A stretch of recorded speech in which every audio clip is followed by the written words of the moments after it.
Hey guys, this is the Scrapyard Knives, Scrapyard Knife Company, Trash 2, and this is my long-term review. And my long-term review is, I'm not going to review the knife.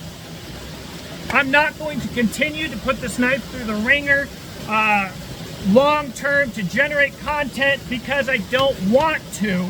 And if I did want to, I would have by now. So I'm going to try and make this video really quick and explain myself. I bought this knife from Scrapyard Knife Company. I did a pre-order. I sent it out to Tigard Valley Tactical for custom kydex. I paid for the kydex. It is very nice. I can recommend his work. I think the retention is great. The style is great. The size is great. But I have come to a point where I'm really not interested in finishing this up, and I'm here to explain why. So here is the knife. The main part of this is not the company's fault. I don't really like the handle material, the Kraton, Res-C, whatever handle material in a $50 knife. It's fine for me. In a more expensive knife like this, I don't really like it, and it's because the way that I use knives. I have, on occasion, when struggling, when batoning through a piece of wood or something, hit the back side of the spine to straighten things up. I gave it one whack on the handle. It ripped a little bit, and I thought, man, this doesn't matter. There's nothing, nothing's been compromised here. The only thing that I've lost is potentially sale value, but I looked at it and thought, man, I don't like that. That is my issue. So when it comes to review, if you like this type of handle, that's not an issue. And I will say, the shaping of this handle is fantastic. So I liked the Ontario as Spec Plus knives for their value, but I always had an issue with the handle. And these handles, you have a mold for these handles. You inject 10 billion knives using this mold for this handle. Make the mold right. Make the mold ergonomic. There's no extra investment in it. Make it right. They did make it right. So if you would never ever hit the back of your knife here, you're likely not to have a problem with it. I'll say also potentially if you don't throw your knives, because I have experience with some other knives, these handles can occasionally come loose and whatever.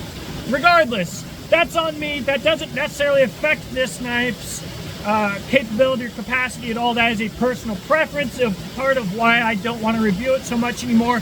But the bigger issue here is how this knife was finished out. We have an edge geometry of about 30 thou, which, although the bevel is somewhat high, is not bad.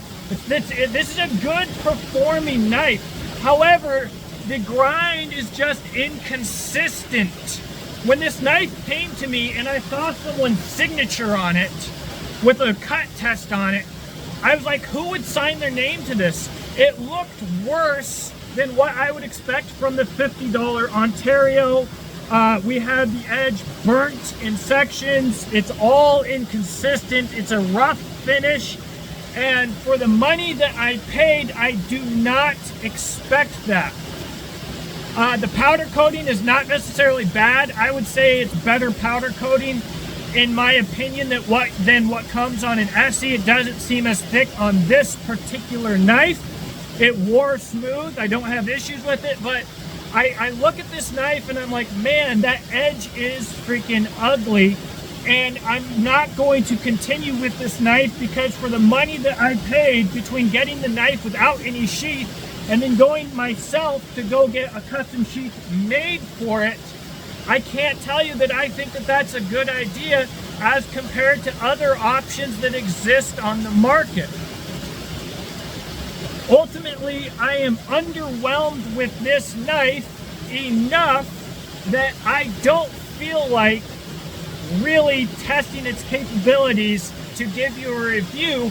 I would rather sell it to someone who would appreciate it more and put that money into something else.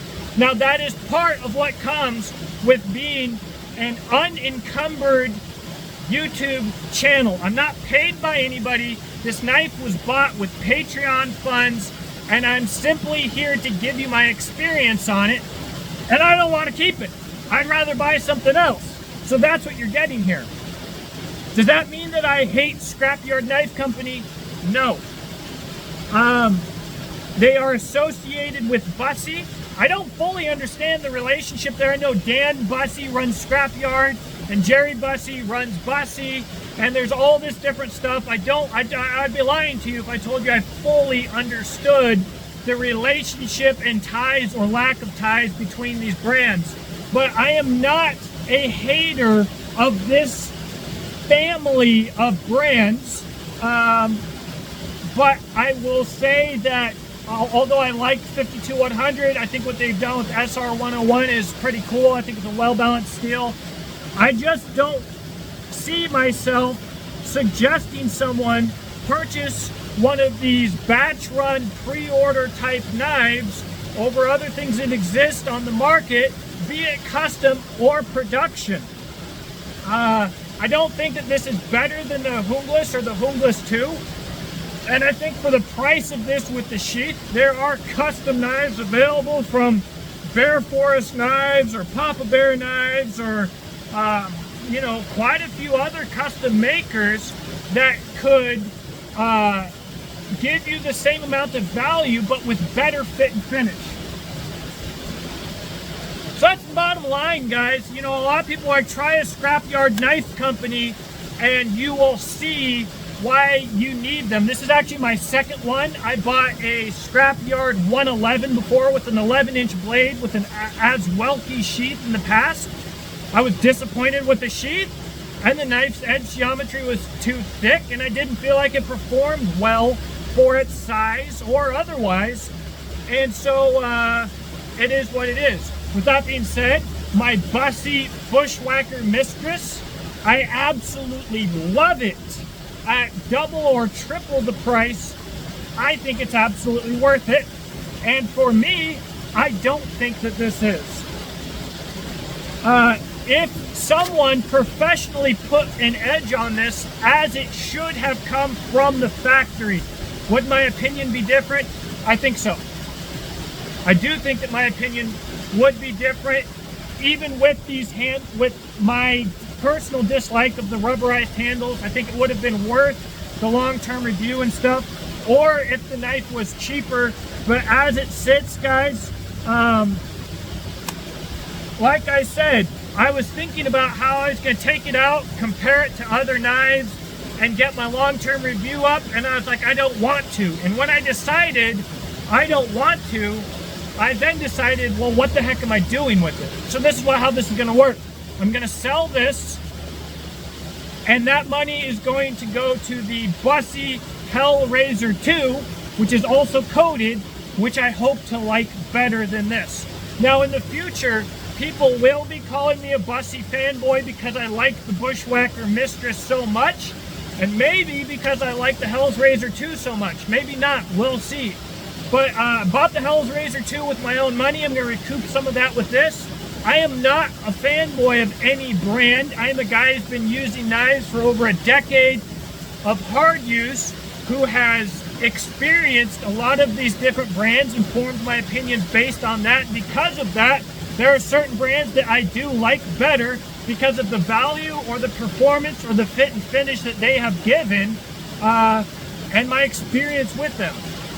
It doesn't mean I won't say when something they do is bad, so I will get somehow equal amounts of Bussy fanboy hate for being a fanboy and for not being a fanboy. I guess that's just what you get when you honestly review products for the product in hand and not for the brand as a whole. I don't know. Let me know what you think in the comment section below. If you enjoyed this channel, please subscribe and consider checking out the description box below where you can see how you can support this channel, to include my own knife brand, Exodus Knife and Tool, made in the USA with a lifetime guarantee and warranty, manufactured by White River Knife and Tool, currently in S35VN, but A2 is coming soon. Have a blessed day. Talk to you in the comment section below.